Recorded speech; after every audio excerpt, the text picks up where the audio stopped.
warahmatullahi wabarakatuh. Saya Sri Ainun Dai dengan NIM 4114230446 akan memaparkan materi tentang korupsi, ragam, dan hukumnya. Korupsi adalah suatu tindakan dari seseorang yang menyalahgunakan sebuah kepercayaan yang suatu masalah maupun organisasi guna memperoleh keuntungan pribadi. Korupsi sendiri berasal dari bahasa Latin corrumper dan mempunyai arti rusak, memutarbalikkan, busuk, dan menggoyahkan.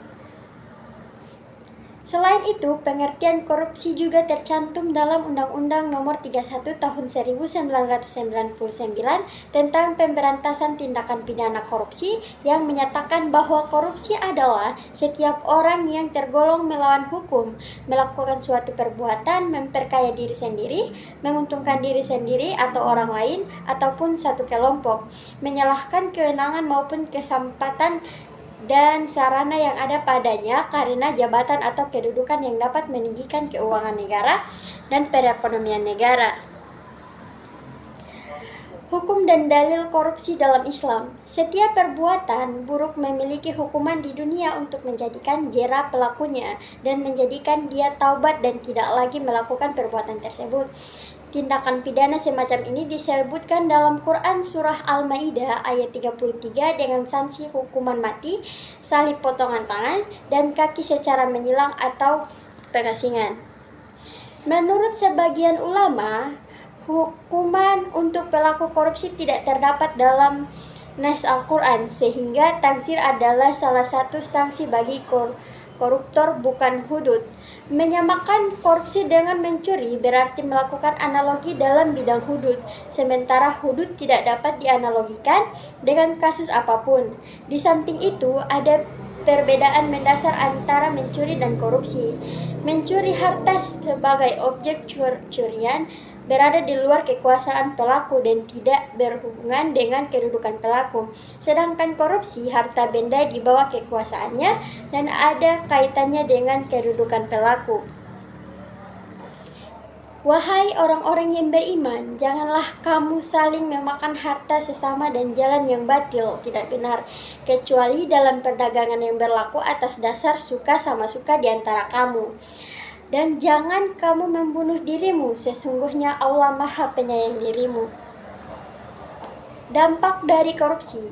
Berikut merupakan beberapa akibat negatif dari adanya kegiatan korupsi, yaitu yang pertama, menurunkan martabat penguasa resmi. Yang kedua, memberi contoh yang tidak baik bagi masyarakat.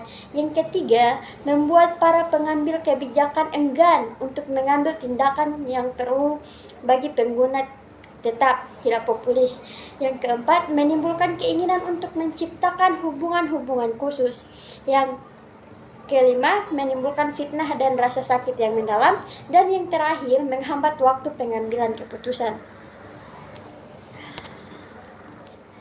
Dari Adi bin Amirah Al-Kindi radhiyallahu anhu berkata, barang siapa di antara kalian yang kami tugaskan untuk suatu pekerjaan atau urusan, lalu dia menyembunyikan dari kami sebatang jarum atau lebih dari itu, maka itu adalah gulul, belagu harta korupsi, yang akan dibawa pada hari kiamat.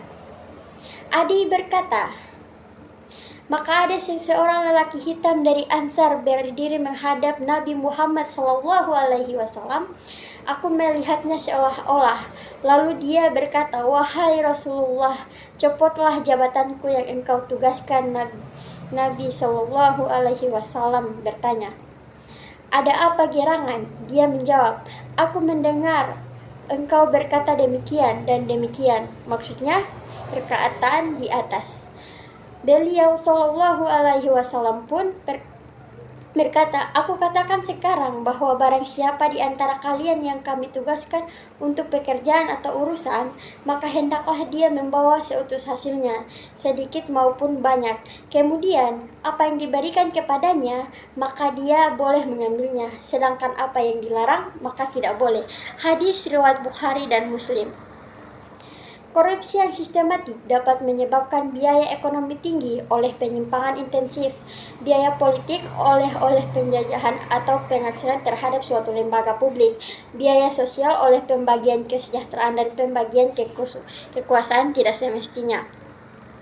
Oke, itu saja pemaparan materi dari saya. Lebih dan kurangnya saya mohon maaf. Wabillahi taufiq wal hidayah. Wassalamualaikum warahmatullahi wabarakatuh. Thanks for watching.